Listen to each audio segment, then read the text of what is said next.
Ay, dumulas si Daddy. Dumulas. Ay, dumulas si Daddy.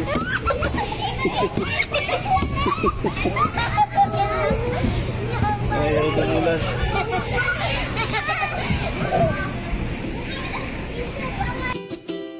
Hi mga ka-Wonderland!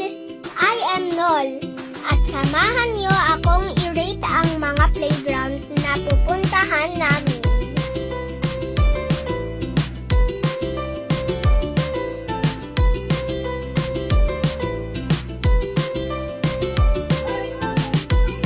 Hi! Let's go!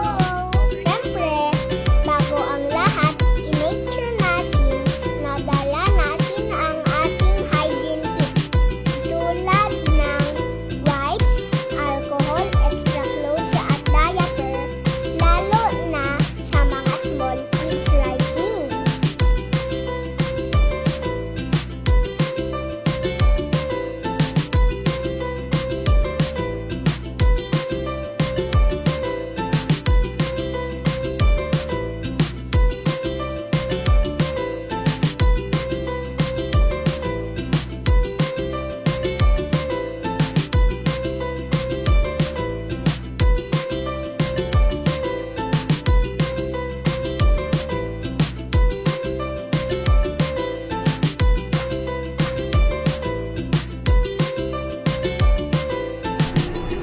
Siyempre, don't forget to bring water.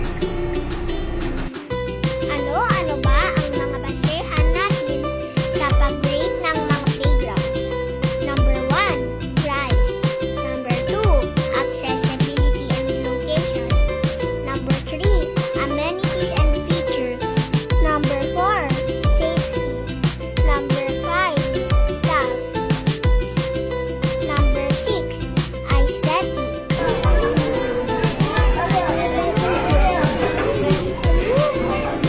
Ano po, yung 250 po na 1 hour, kasama na yung... Ano po?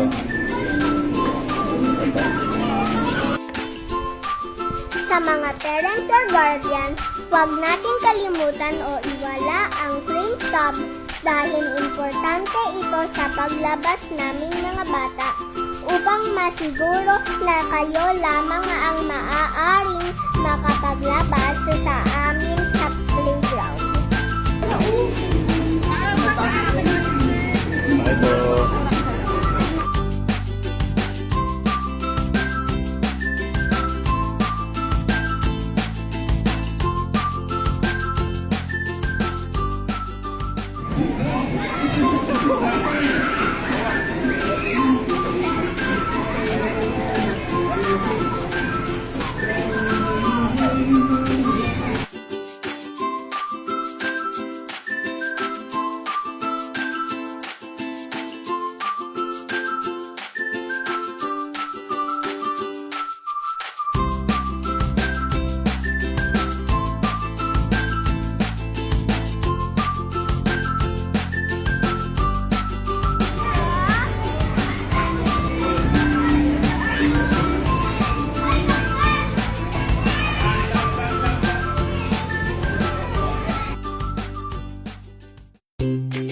Ito na nga, pati si Daddy, naglaro na rin ng basketball.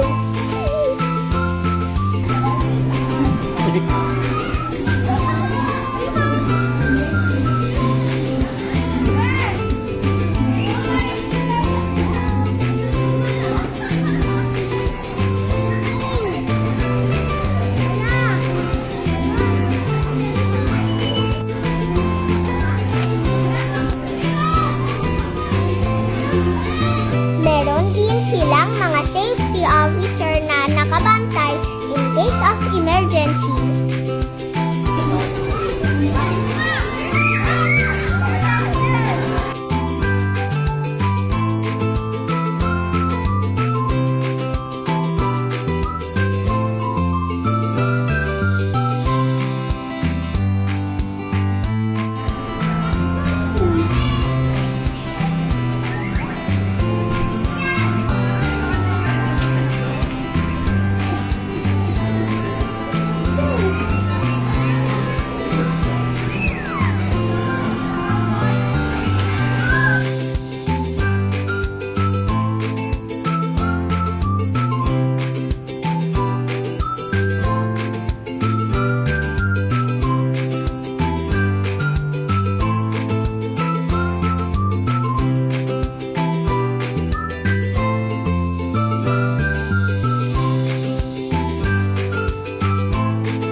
Ano na nga ba ang rating natin dito sa Ambika Kids Funbox?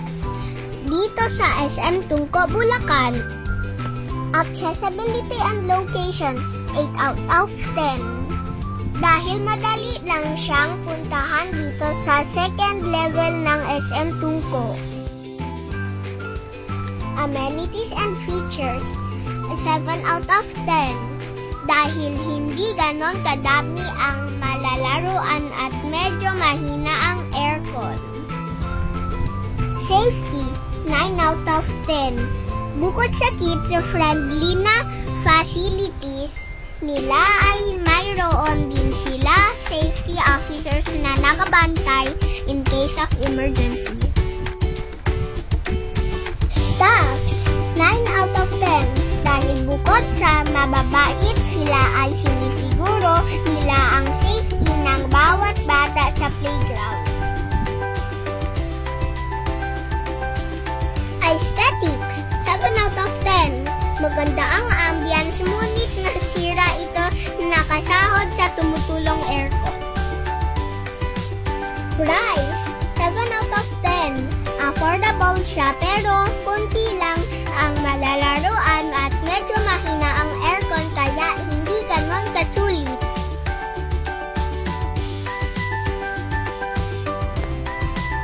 So kita-kits ulit next time mga ka-Wonderland.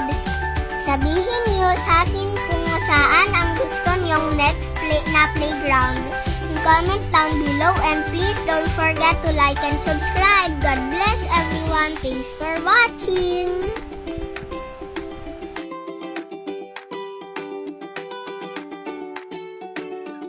Bye-bye mga ka-Wonder.